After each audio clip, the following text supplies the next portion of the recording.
السلام علیکم دوستو، ایک سونار کے انتقال کے بعد اس کا خاندان مصیبت میں پڑ گیا۔ کہانی کے بھی لالے پڑ گئے۔ ایک دن اس کی بیوی نے اپنے بیٹی کو نیلم کا ایک ہار دے کر کہا، بیٹا اسے اپنی چچا کی دکان پر لے جاؤ، کہنا یہ بیچ کر کچھ پیسے دے دے۔ بیٹا وہ ہار لے کر چچا جی کے پاس گیا۔ چچا نے ہار کو اچھی طرح دیکھ اور پرکھ کر کہا، بیٹا ماں سے کہنا کہ ابھی مارکیٹ بہت کمزور ہے، تھوڑا رک کر فروخت کرنا، اچھے دام ملیں گے۔ اسی تھوڑے سے روپے دے کر کہا کہ تم کل سی دکان پر آ کر بیٹھنا۔ اگلے دن سے وہ لڑکا روزمرہ دکان پر جانے لگا اور وہاں ہیرو و جواہرات کے پرکھ کا کام سیکھنے لگا۔ ایک دن وہ بڑا ماہر بن گیا۔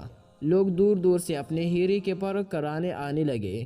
ایک دن اس کے چچا نے کہا، بیٹا اپنی ماں سے وہ ہار لے کر آنا اور کہنا کہ اب مارکیٹ میں بہت تیزی ہے، اس کے اچھے دام مل جائیں گے۔ ماں سے ہار لے کر اس نے پرکھا تو پایا کہ وہ تو جعلی ہے۔ وہ اسے گھر پر ہی چھوڑ کر دکان لوٹ آیا۔ چچا نے پوچھا، ہار نہیں لائی؟ اس نے کہا، وہ تو جعلی تھا۔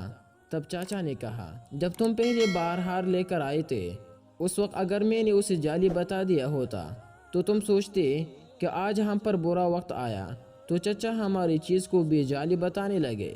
آج جب تمہیں خود علم ہو گیا تو پتہ چل گیا کہ ہار نقلی ہے۔